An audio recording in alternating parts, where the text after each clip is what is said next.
فرعون کا دعویٰ کیا تھا؟ الیس لی ملک مصر وہذہ الانہار تجری من تحتی، کیا مصر کی حکومت میری نہیں ہے؟ میں بادشاہ، میں مالک ہوں۔ اور یہ سارا آبپاشی کا نظام جو ہے، آپ کو معلوم ہے وہاں پر دریائے نیل سے آبپاشی، یہ سارا نظام میرے تحت ہے۔ کیا مانی؟ جس کا چاہوں موگا کھول دوں، جس کا چاہوں بند کر دوں، جس کو چاہوں پانی دوں، جس کو چاہوں نہ دوں، میرا اختیار۔ اس کا نام فرعونی ہے، یہ کفر ہے، شرک۔ یہ جو بادشاہت ہے جہاں دعویٰ ہو جائے حاکمیت کا، وہ شرک۔ اسی طرح نمرود تھا، نمرود نے بھی تو کہا تھا نا کہ میں بھی ابراہیم سے ان کا مجادلہ ہوا علیہ الصلوۃ والسلام۔ حضرت ابراہیم نے کہا میرا رب وہ ہے الذی یحیی و یمیت، جو جس کو چاہتا ہے زندہ رکھتا ہے، جس کو چاہتا ہے مار دیتا ہے۔ میں انا احیی و امیت، ہاں میں بھی، میرے پاس بھی اختیار موجود ہے۔ اس نے کہیں جیل کے اندر سے 2 قیدی منگوائے، ایک کی گردن اسی کو توڑوا دی اس کے سامنے، دوسرے کو چھوڑ دیا، دیکھو میرا اختیار ہے، انا احیی و امیت، میں نے ایک کو زندہ رکھا ہے، وہ قتل کر دیا ہے کہ نہیں؟ پھر حضرت ابراہیم نے اسے کہا کہ میرا رب جو یاتی الشمس من المشرق فات بہا من المغرب، میرا رب وہ ہے جو سورج کو مشرق سے نکالتا ہے، تو اگر رب ہے تو مغرب سے نکال کے۔ فبہت الذی کفر، تو وہ جو کافر تھا وہ مبہوت ہو گیا۔ یہ نمرود کی بادشاہی یہ کفر ہے، یہ شرک۔ فرعون کی بادشاہی کفر ہے، شرک ہے، اسے غیر اسلامی کافرانہ بادشاہی کہہ لیجیے۔ داؤد کی بادشاہی عین اسلامی، اسے اسلامی بادشاہت کہیں یا خلافت کہیں۔ سلیمان کی بادشاہی عین اسلامی ہے، اسے خلافت کہیں یا اسلامی بادشاہ۔ اب اگلی بات سن، جب تک کہ نبوت چل رہی تھی، سلسلہ جاری تھا،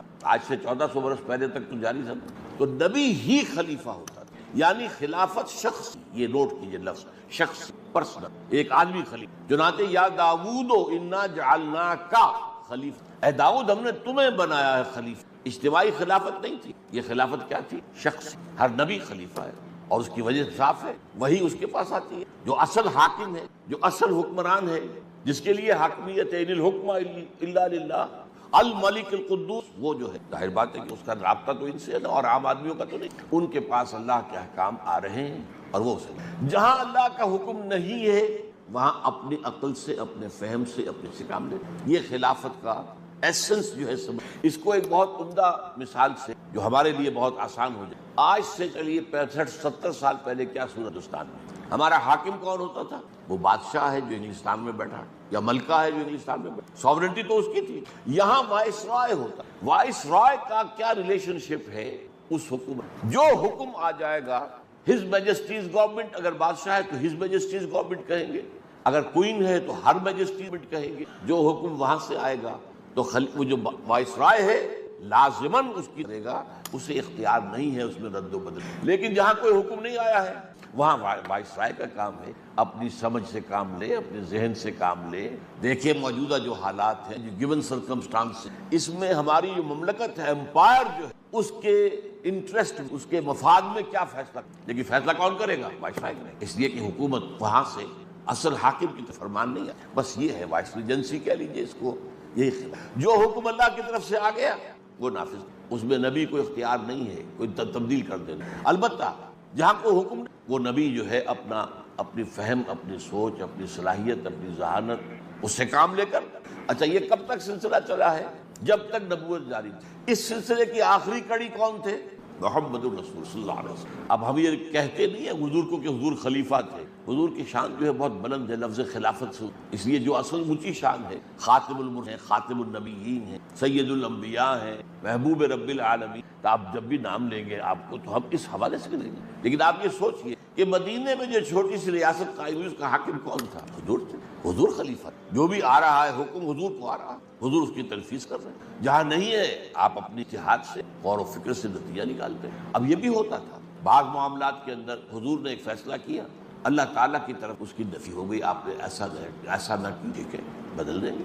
آپ نے قسم کھا لی تھی آج کے بعد میں یہ شہد دوبارہ نہیں کھاؤں گا، وہ آپ کو یاد ہے سورہ تحریم کی پہلی آیت، یا ایھا النبی لم تحرم ما احل اللہ لک تبتغی مرضات ازواجک، روک دیا گیا۔ یہ بھی ہو سکتا ہے کہ حضور کا ایک اجتہاد ہو اور اللہ نے اس کے اوپر جب کوئی نفی نہیں کی تو گویا کہ شریعت کا حصہ بن گیا۔ لیکن بہرحال جو حکم آیا ہے اس کی تنفیذ، اور جہاں کوئی حکم نہیں ہے اختیار ہے کہ اجتہاد سے، اپنے سوچ بچار سے، فہم کے مسئلہ کریں۔ یہ حیثیت رہی ہے حضور کی مدینے کے 10 سال جو ریاست جو بن گئی، جو سن 8 ہجری کے بعد آپ کو معلوم ہے کہ وہ پورے عرب کے حکم قریش بھی جو ہیں انہوں نے اپنی شکست مان لی اور مکہ فتح ہو گیا، تو اگرچہ عرب میں کوئی فارمل حکومت نہیں کہ اس کا صدر مقام مکہ ہو، نہیں، لیکن مکے کو وہ حیثیت حاصل کی جسے ام القریٰ کہا گیا، مرکزی بستی، مذہبی مرکز وہی تھا، سب بت وہاں رکھے ہوئے تھے تمام قبیلوں کے، اور اس کے کسٹوڈین قریش تھے، تو گویا کہ قریش کی ایک طرح سے مانوی طور پر پورے عرب پر حاکم، ان کے قافلوں کو کوئی چھیڑتا نہیں تھا،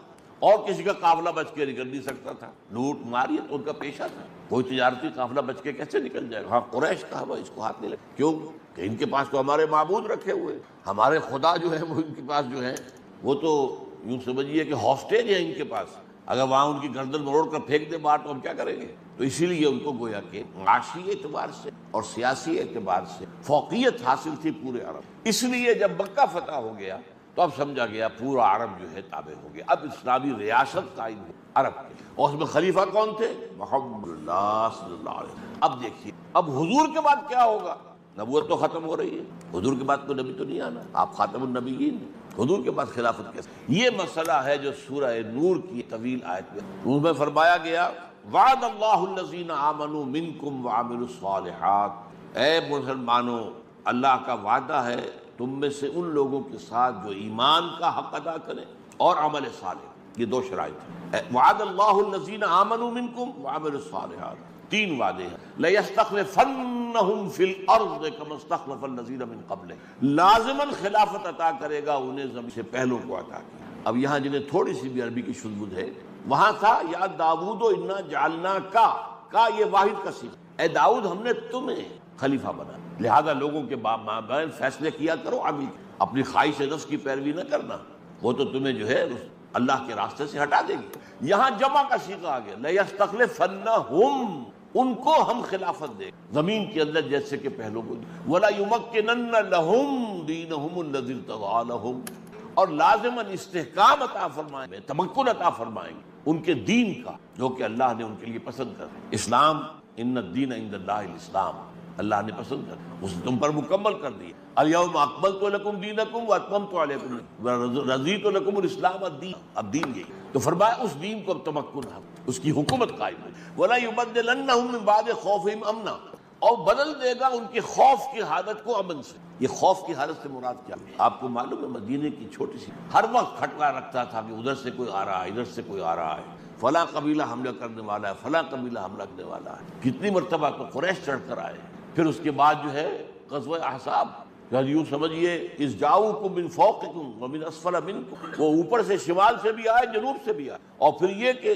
جو نجد کا علاقہ تھا اونچا وہاں سے بھی آئے، 12,000 کا لشکر، چند ہزار افراد کی 12,000 کا لشکر، تو ہر وقت خوف کی کیفیت تاری ہے۔ لیکن اب جب ظاہر بات ہے جب اللہ کا دین جو ہے متمکن ہو جائے گا زمین کے اندر تو پھر خوف ختم ہو جائے گا، مسلمانوں کی حکومت ہوگی، اختیار اور اقتدار ان کا اپنا ہوگا، لہذا خوف ختم۔ تین وعدے اصل وہ جسے کہتے ہیں نا، وہ مثال اچھی تو نہیں ہے، ایک میں تین اور تین میں ایک، یہ عیسائی کہتے ہیں کہ وہ تثلیث کو بھی مانتے ہیں، توحید کو بھی مانتے ہیں، کہ یہ خدا اور اس کا بیٹا عیسیٰ اور روح القدس یہ تین بھی خدا ہیں اور تینوں مل کر ایک بنتے ہیں، ایک میں تین اور تین میں ایک۔ تو یہ بات یہاں میں کہہ رہا ہوں، یہ ایک وعدہ بھی ہے، تین ایک ہی کے اندر ساری بات ہے۔ دین اگر دین کو تمکن ہو گیا تو گویا کہ خلافت مل گئی، اور دین میں تمکن ہو گیا مسلمانوں کو تمکن حاصل ہو گیا، اب ان کے لیے جو ہے کوئی خطرہ نہیں، کوئی اندیشہ نہیں۔ اس کے بعد کا ٹکڑا جو ہے بڑا اہم ہے، لیکن میں نے محسوس کیا کہ بعض حضرات اس کو سمجھے نہیں بالکل۔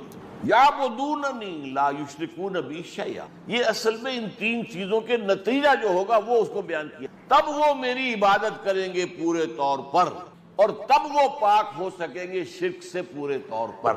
اگر خلافت کا نظام قائم نہیں ہے تو آپ کی عبادت ناقص، آپ کیسے بندگی کر رہے ہیں؟ آپ نماز روزہ تو کر رہے ہیں، لیکن آپ کا قانون کیا ہے جس کے تحت آپ زندگی گزار رہے ہیں؟ وہ تو کافرانہ ہے، وہاں تو اسلامی قانون نہیں ہے۔ آپ کا معاشی نظام کیا ہے؟ تو کافرانہ ہے، سود پر مبنی ہے، بینکنگ کی بنیاد پر ہے۔ لہٰذا جب تک دین قائم نہیں ہوتا عبادت ناقص ہے، عبادت جزوی ہے۔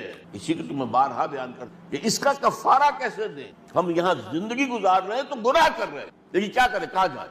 کہیں نہیں جا سکتے۔ کہیں دنیا میں اسلامی حکومت ہو تو ہمارا وہاں جا کر ہجرت کر کے وہاں جانا فرض ہو جائے گا، ہے ہی نہیں، کہیں بھی نہیں۔ اس حوالے سے مجبور ہے، تو مجبور ہو تب بھی جو گناہ تمہارے اندر جا رہا ہے، سود کا گناہ تمہارے اندر جا رہا ہے، جیسے دھواں جاتا ہے، جیسے غبار جاتا ہے، اس کا کفارہ کیا ہے؟ کفارہ یہ ہے کہ اس نظام کے خلاف جد و جہد کرو اور نظام اسلام کو قائم کرنے کی کوشش کرو. اگر یہ کر رہے ہو تو اس گناہ کا کفارہ ہو جائے, اس گناہ کی تلافی ہو. اور اگر اس نظام کو تسلیم کیا ہوا دل سے تو پھر تو تم اللہ کے باغی ہو, باغیوں سمیت ہو. پھر اگر بش کہہ سکتا ہے, ایک عام سا آدمی, کون کیا ہے اس کی حیثیت, وہ صدر امریکہ تھا تو کچھ تھا بھی, حالانکہ ان کے ہاتھ میں کیا ہے, سارا یہودیوں کے اعلی کار ہے.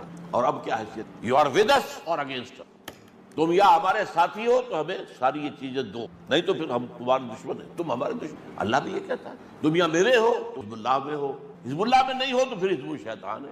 اس حوالے سے تو تین باتیں جب ہو جائیں گی تب گویا کہ عبادت مکمل ہو. یعبدوننی لا یشرکون بی شیئا, جب تک وہ نظام قائم نہیں ہوتا شرک ہے. اگر وہ نظام نہیں ہے تو آپ کا دستور اگر کافرانہ ہے تو شرک ہے. اگر کوئی بادشاہ بن کر بیٹھا ہوا ہے مطلق کہ جو چاہو قانون بنانا, شرک ہو گیا. تو گویا کہ توحید بھی مکمل ہوگی کب, جبکہ حکومت اللہ کی, الحکم للہ ان الحکم الا للہ. اگر یہ بات کب ہوگی, جب ہم تمہیں خلافت دے دیں گے, تمہارے دین کو زمین میں تمکن دے دیں گے, اور تمہارے اوپر جو خوف کی فضا طاری ہے, یعبدوننی, پھر تم ہماری عبادت کرو گے جیسے کہ عبادت کا حق ہے.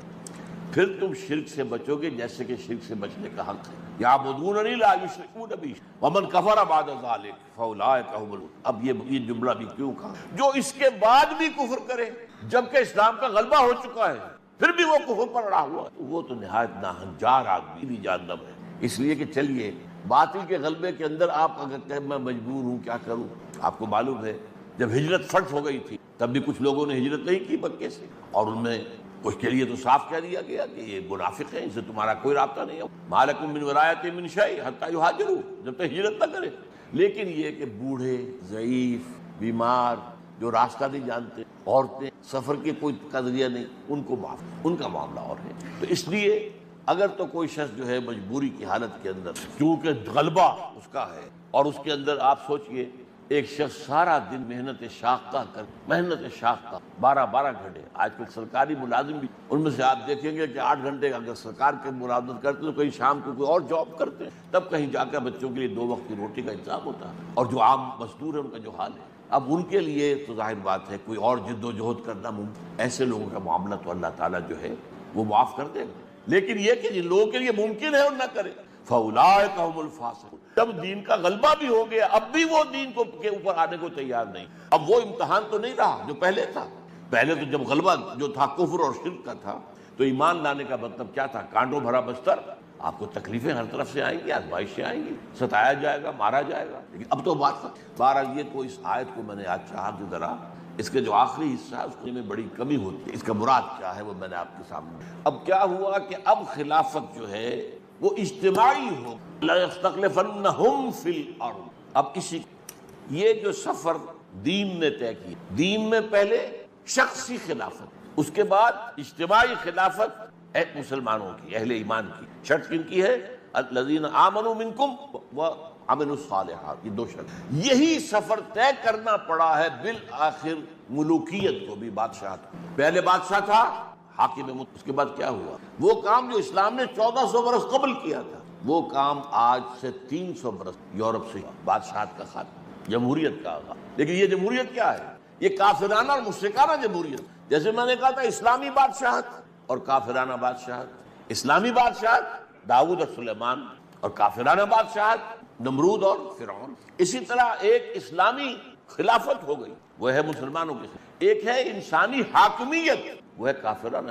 یہ صاف بات ہوگی. یوں سمجھیں, میں اسے اس طرح عام کو سمجھایا کرتا کہ فرعون فرض کیجئے اس کے سر پر ٹنوں گندگی رکھی, گندگی جو ہے ٹنوں کے حساب سے اس نے اب کیا کیا, اس کو ایک تولہ سب میں بانٹ دو, سب کو حاکم بنا دو.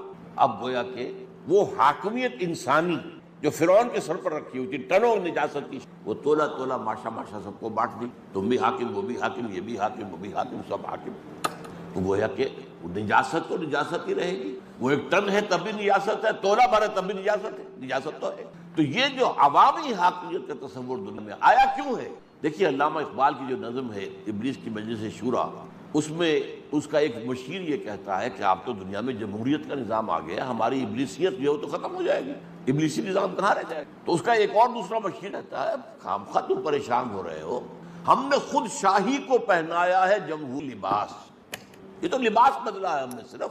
وہی شاہی ہے, وہی انسانی حاکمیت ہے جو پہلے ایک شخص کی تھی اب عوام کی ہو گئی. فرق کیا پڑا؟ شیطنت تو شیطنت ہے, کفر تو کفر ہے, شرک تو شرک ہے. لیکن دوسرا مصرع اس شعر کا بہت ہے, ہم نے خود شاہی کو پہنایا ہے جمہوری لباس, جب ذرا آدم ہوا ہے خود شناس و خود نگر. اب آدم میں خود شناسی پیدا ہو گئی. ہم بھی تو ہے نا, یہ جو بادشاہ جو ہے یہ کوئی آسمان سے اترا ہے؟ کیا اس کے جو ہے ہزاروں ہاتھ ہیں, ہزاروں پاؤں ہیں, کیا ہے اس کا؟ ہم بھی ہمارے جیسے 2 ہاتھ 2 پاؤں والا, خود شناس خود نگر, اپنی خود نگرانی کرنے والا آدم ہو. سوچنے کی بات ہے, آدم کو کس نے بنایا خود شناس و خود؟ یہ خود شناسی خود نگری محمد رسول اللہ کی دی ہوئی ہے صلی اللہ علیہ وسلم. محکومیت سے نکال کر انسان کو آزادی دینے والا وہ تو محمد ہے صلی اللہ علیہ وسلم. آپ کو معلوم ہے حضرت سعد بن ابی وقاص رضی اللہ تعالی عنہ کون ہیں؟ یہ عشرہ مبشرہ میں سے نمبر 1 تو نوٹ کی, سب سے چوٹی کے 10 صحابہ. حضور کے کچھ ماموں لگتے ہیں رشتے. نمبر 2, یہ وہ واحد انسان ہے حضور نے فرمایا میرے ماں باپ کو قربان.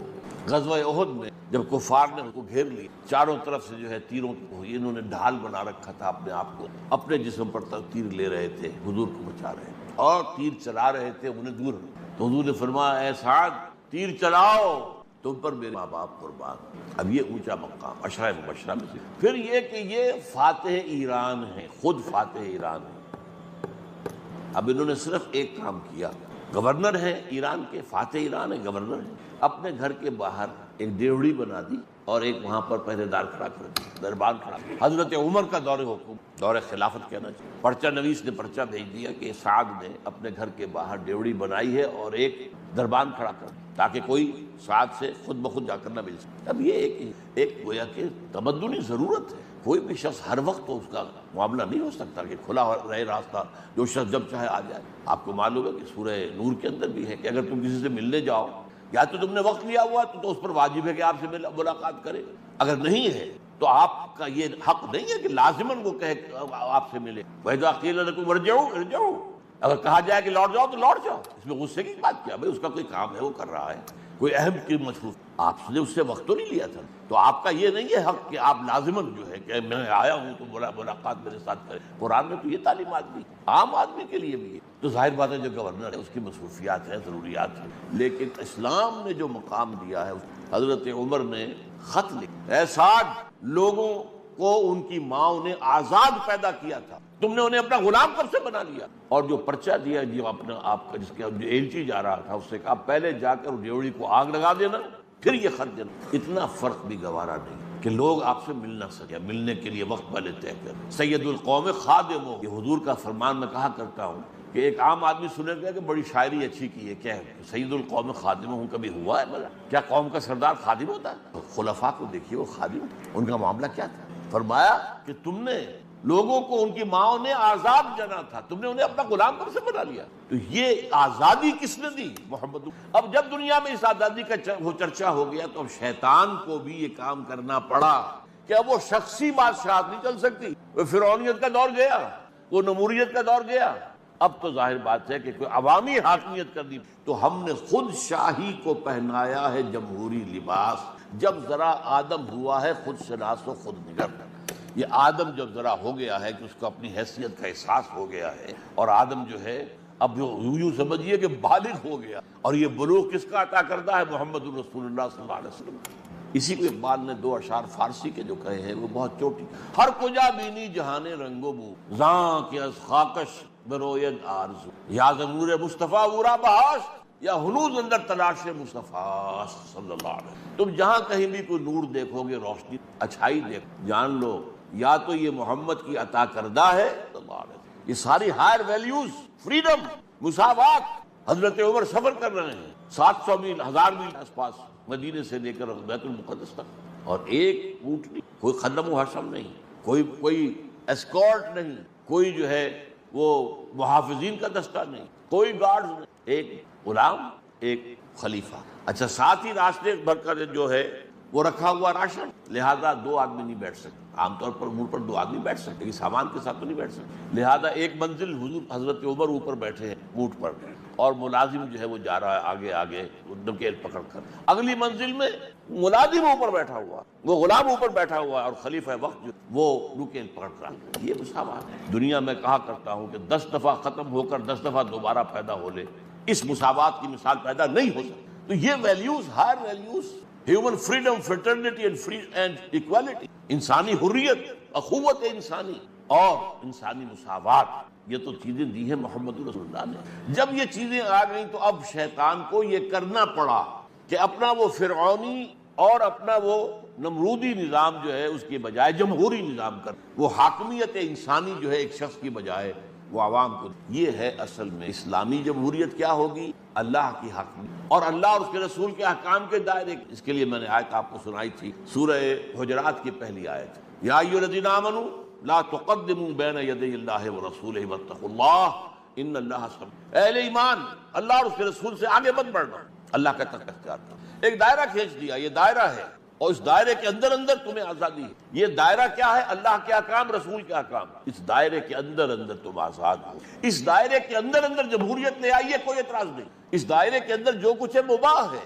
دو مباحات میں فیصلہ کرنے کے لیے اگر ہم ووٹنگ کی گنتی کر لیں تو کوئی حرج نہیں۔ کچھ سمجھتے اکثریت کا فیصلہ ہے تو قرآن مجید میں کفر لکھا ہوا ہے، ان تطع اکثر من فی الارض یضلوک عن سبیل اللہ۔ اگر تم لوگوں کی اکثریت کا فیصلہ کرو گے تو وہ تو تمہیں گمراہ کر کے چھوڑیں گے۔ یہ کس لیول پر آئے گا؟ جہاں کوئی قانون سازی جو ہے وہ کی جا رہی ہے اور وہاں یہ نہ دیکھا جائے کہ کتاب و سنت کی حدود کیا ہے، اکثریت کی بات فیصلہ ہو، یہ کفر ہے، یہ شرک ہے۔ لیکن قانون سازی کتاب و سنت کی حدود کے اندر ہے، کفر نہیں ہے، شرک نہیں ہے، کیونکہ اس دائرے میں جو کچھ ہے مباح ہے۔ اب دو مباحات میں فیصلہ کرنا، وہ آپ گنتی کر لیجیے۔ فرض کیجئے کہ آپ اپنے گھر میں کوئی دعوت کا اہتمام کر، اب وہاں پہ فرض کیجئے طے کرنا ہے مشروب کیا پیش، 7 اپ دیں یا کوئی روح افزا کا دیں یا کیا دیں۔ ایک چیز تو باہر ہے دائرے سے، شراب نہیں دے سکے، اللہ، باقی روح افزا سرو کیا جائے یا 7 اپ، بھائی گنتی کر لو جس کے حق میں زیادہ رائے ہو، کیونکہ مباح کا فیصلہ، کسی حرام کو حلال نہیں کرنا، کسی حلال کو حرام نہیں کرنا۔ دو چیزیں جو مباح ہیں، 7 اپ بھی مباح ہے۔ اگر کوئی شک ہو سکتا ہے تو